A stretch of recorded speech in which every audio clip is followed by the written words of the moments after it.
What's up, everyone? John Rettinger from Techno Buffalo here at the world-exclusive first video tour of the unreleased Blackberry Torch 2, running RIM's new OS 7. Let's go ahead and get started.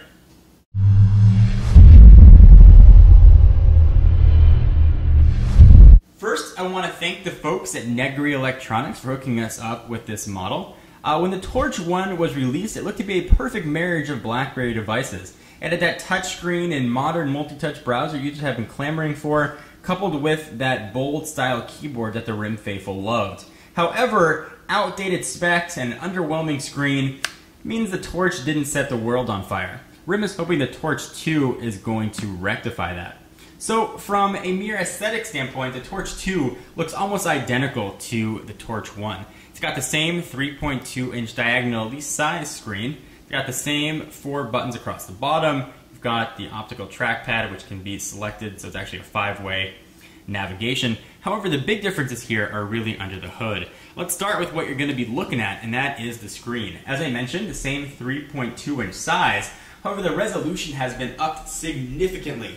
We are now looking at a 640 by 480 resolution screen, as opposed to 360 by 480 on the previous generation Torch.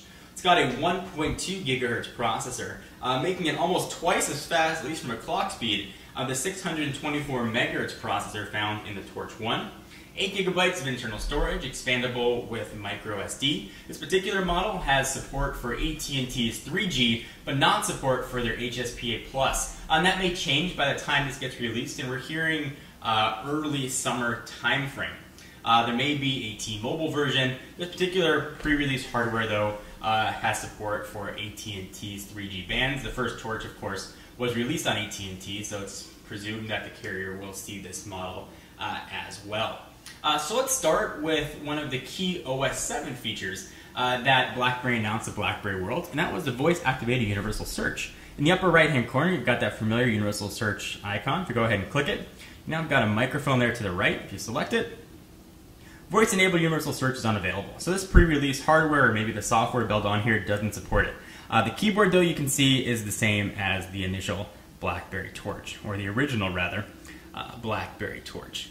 The screen here is absolutely beautiful. One of my knocks I had on the initial Torch was the screen looked really, really washed out.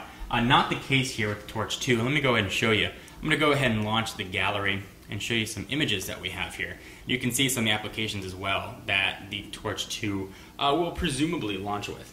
So let's go ahead and run into media.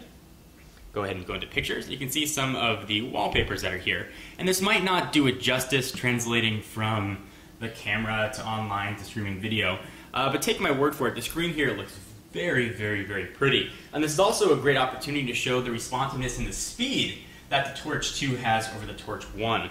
The pinch to zoom functionality is tremendous and works very, very, very quickly. This particular software build, the web browser is barely functional, so I can't show you a pinch to zoom there, but at least you can see it here on images. It just works very, very, very well. And that really is true about everything on the device, at least thus far in its pre-release hardware. It's much faster than we've seen on previous Torch 1s. Things work as you'd expect, especially from modern hardware. It's just much quicker, doing everything all the way through the device. So let's go ahead and look at some of the applications that are going to be on here. You can go ahead and see them all. If we jump into some further applications, I'll show you what else is going to come on the device.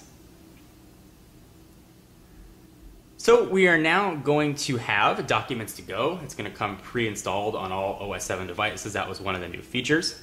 You're also going to have a compass, so you can do that if you want to figure out where you're going.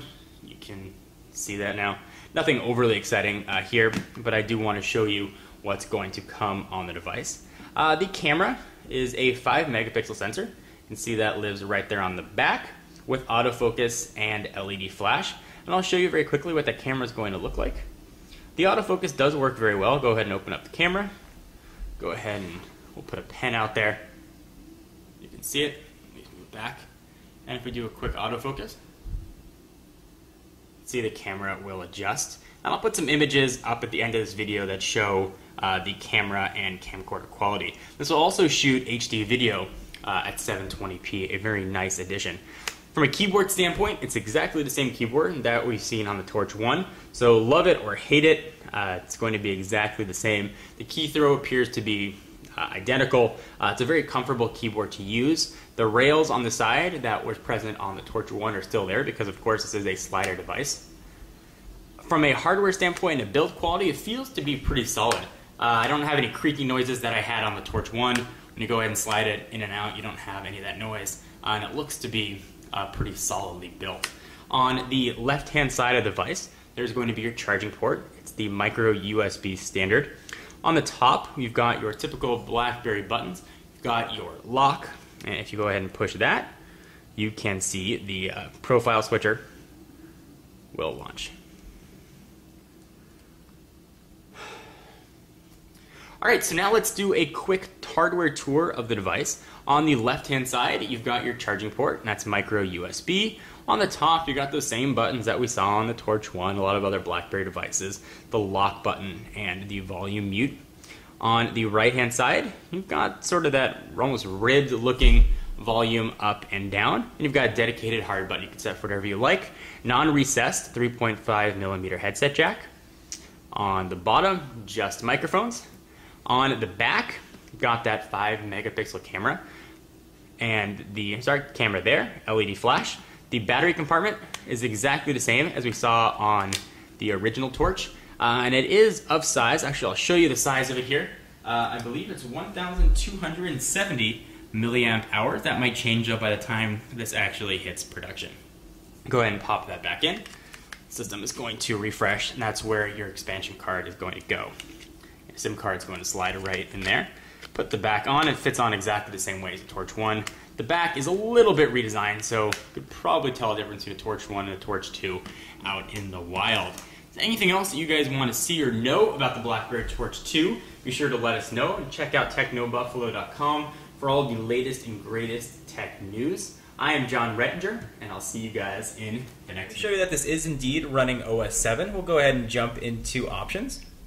Scroll down to the bottom and we'll go into device.